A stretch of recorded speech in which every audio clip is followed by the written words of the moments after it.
This is Greg Troutwine with Maritime Reporter TV, and we are really pleased to be joined today by Martin Kröger, the CEO of the German Shipowners Association. Appropriate also as we're sitting at the SMM in Hamburg, Germany, 2024, and again, to get his views on the issues that are driving him and his constituents. So, Martin, just to start us off, can you give me a by-the-numbers look at the German Shipowners Association today? Just something that gives our viewers a scale and a scope to your operation. Absolutely, Greg. We are headquartered in Hamburg, Germany, beautiful city of Hamburg where we are just now. We have offices in Brussels and in Berlin as well, but we operate internationally and manage political affairs, if you want to say, for German ship owners, any ship owning company that has its headquarters here in Germany. Flag neutral, can be member of our association, and we represent their political interests. And we have about 1,800 ships as member ships, about 300 member companies, and yeah, that's who we are. When you look at decarbonization and how it's impacting your ship owners and that fleet size, I guess, how big of a concern is it, and how would you broadly brand how they are moving towards this emission reduction goal? Yeah, in general, I would say German shipping is moving quite fast actually to pave the way towards 2050 when all of international shipping is supposed to become carbon neutral. And we have two pillars basically for carbon neutrality. One is the energy efficiency of the existing fleet, and the other one is the new builds and what fuel they might be able to use.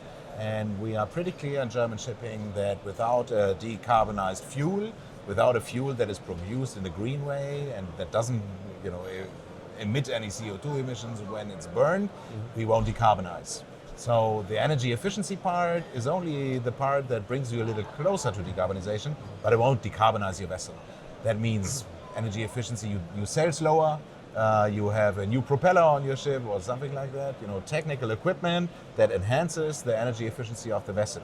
But it will only bring you that far. If we look at the energy efficiency potential and what we've reached so far, we are about on a reduction path of about 30% minus CO2 emissions.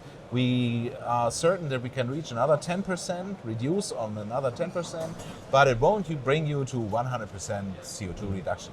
The last bit is the fuels that we are looking at, and that's the most difficult part because we need a lot of fuel. We burn about 300 million tons of fossil fuel in the moment per year in the international fleet. There's not only Germany, there's the whole lot of ships. So that's a huge amount of energy that we need when it comes to future fuels. And the energy density of the fuels we use in the moment is quite high. It's quite a good product that we burn, except the emissions. But if you compare that with the energy density, for example, of hydrogen, then you will, if you would run today a vessel purely on hydrogen as your fuel, you will only transport your fuel, you won't transport any cargo. And that, of course, is not the solution. So we are concerned with where does the fuel come from, what kind of fuel do we have, how can we handle it safely on board with our seafarers, how can we put them into a position where they can handle safely, for example, ammonia, which is not an easy fuel to handle on a ship, and and how do we get the quantity of the fuel that we need? And those are the main challenges we face in the moment. On the energy efficiency part, of course, there are many challenges as well, but the biggest question we face in the moment is where do we get the fuels from, and which fuel will it be? So if you buy a ship, for example, today, you start from the project phase, you build up ideas, what engine you might use, and then you go into shipbuilding. It takes another 3 years to actually build that ship. So we are talking a long time span that you have to bridge from the decision-making moment to actually having the vessel in the water trading for you. And still you have to make the decision, what engine do I use? What fuel do I want to burn? And you have to be pretty certain in a very uncertain world on what fuel you might use in 5 years' time. But if you had to classify some of the opportunities to get over these challenges, what do you think will be essential? Well, the first thing we do in the moment is we look at the liner companies which are busy in container trades, what they are doing, because those traffics that they serve are point to point, point A to point B, and I have contractual partners that I can fix and that I can discuss with how I get the amount of fuel, the amount of alternative fuel that I need to run this one vessel, which is trading on a schedule. And it's a very special area of shipping, I would say. Container liner companies, they own about half of their own fleet, and the other one they're chartering in. So we are looking at what they're doing with their own ships. Which direction are they taking with the new builds? And you see that methanol plays a very big role in the moment when it comes to new build orders. Ammonia, we are not quite there yet because we don't have an ammonia-ready engine on the market yet. We expect that in the next 2 years, latest in the next 2 years. And then, of course, you have hydrogen, but we consider hydrogen, as I said before, energy density is quite an issue. That's not going to be the fuel of the future. So it is rather methanol or ammonia. And then, of course, all the biofuels that we have on the market, which you will need to bridge the time until we actually have methanol and ammonia ready in the quantity that we need. So you blend your existing fossil fuels with biofuels, and already through that blending process, you reach a certain reduction of CO2 emissions. That's like the first steps that we are taking in the moment is on the liner side, what are they doing? Follow that path. And then, of course, slowly but steadily, all the rest of shipping will adapt as well. And the rest of shipping has a bit of a different structure because they don't run ships on schedule. We call it tramp shipping. They follow the cargo, basically. They go out sailing and wait in a port for cargo to arrive that wants, that ship. And that, of course, is a completely different trading pattern and also a different bunkering pattern that you need for your vessel, because you don't know if you're going to be in Africa tomorrow or in Australia.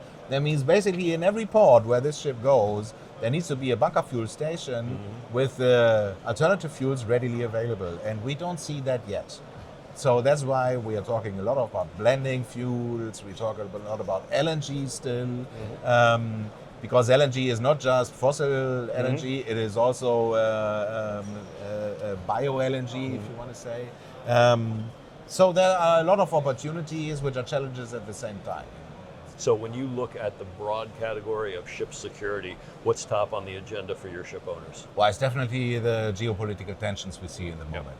Red Sea crisis, of course, that is one of the major issues we discuss in our association with our members, but also with the military around the world, how to actually solve that. And for the time being, if you want your vessel safe and secure, the best alternative to the Red Sea is you sail around Africa. Which prolongs your journey for about 2 weeks, another 2 weeks, 8 to 10 days. But at least your crew is safe, your ship is safe. And if we look at the latest incidents where the Houthi rebels, which are not just a freaky rebel group, but they are actually a well-equipped army, they actually went with helicopters on a tanker, planted explosive devices, and just blew the whole thing up.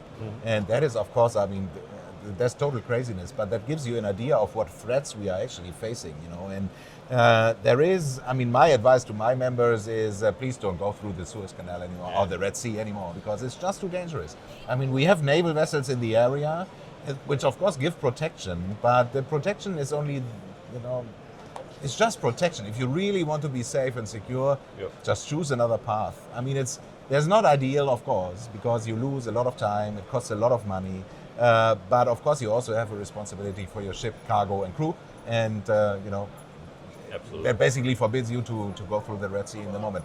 What is the solution? I must admit, I don't know. It's we are in close contact with all the security companies and militaries, navies that are active in the area, but it is a conflict so large and so complex because it's connected to the military conflict in Gaza. It is connected to the general tense situation in the Middle East that there won't be a simple solution, and nobody knows if the Houthi rebels will at some stage say, okay, we're going to stop shooting at ships.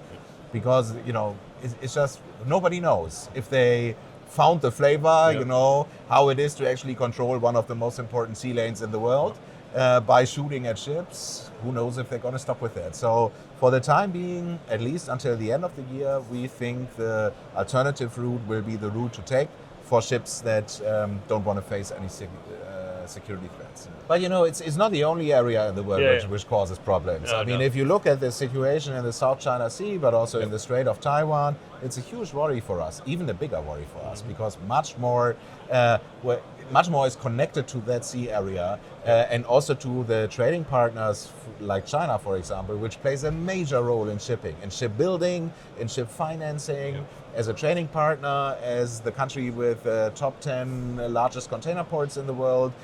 China is huge in shipping, and that's why we need to take the situation quite serious. And we learned our lesson with the war in Ukraine and the Black Sea as a war area in the moment, how quickly sanctions also impact shipping and the shipping operations.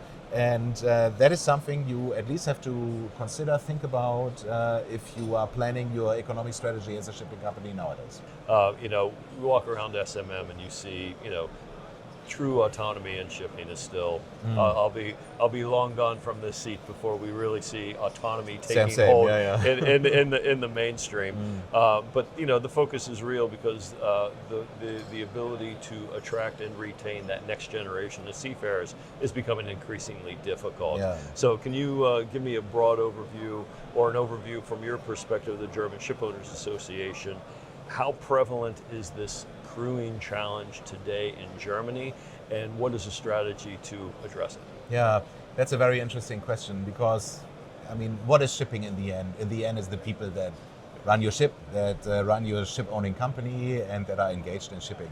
And of course, it's our biggest concern how to actually keep the knowledge that if you look at your presence here at SMM for such a long time, you know everything about the SMM. You've seen it all. And the same we want from our seafarers, or that's the asset of our seafarers, that they've been around for long, they know how a ship operates, they know how to handle a safety or security situation, and that experience is gold for a ship-owning company. And the question is how to translate that experience to the next generation that wants internet access 24/7, that explores the world anyways. This argument that we used to have with us in shipping, you see the world, you see every port in this world, that doesn't hold anymore because you can step for $50, you can step on a plane, fly to Thailand and have a wonderful time, So it's not really this adventure kind of thing anymore with shipping, but it's more taking over a lot of responsibility for a high value asset, for a small team of professionals, reaching the next step, the next level of your career quite fast, actually. If you compare that to other jobs, land-based jobs, on a ship, you take on a lot of responsibility as a young person very fast. And if you like that, then shipping is for you. Then you can't find any better job because you are out there internationally, you train your social abilities, you work in an international team, you are on the high seas, and if you've ever seen a sunset on a ship, you want nothing else. That's it. And to translate that to the next generation, even though times are changing, even though you want internet 24/7, which you might not get on a ship, but we've improved on that. That is, I think, a major task for shipping, for all the shipping companies. And of course, to make your crew that you already have on your ship also fit for the future, how to skill, reskill, upskill the people that are working for you nowadays, and how to train them for the challenge of AI, for example. Don't fear AI, but take it as a tool that improves your life on the vessel or your life in a ship owning company. And that is, I think, very important, to explain the whole lot of what is going on in shipping, but also to train your people for the next challenges ahead. And so that's what we discuss with our members a lot. That's what we do ourselves in the association a lot, and with our international partners, obviously. And if I look at SMM, I must say the best part on SMM is the internationality. This is really shipping. You have every single country that is involved in shipping on this fair.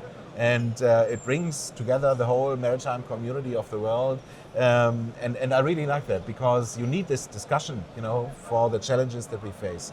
Be it decarbonization, be it training of seafarers, be it the security situation. We just need to come together and solve the thing, and there we go.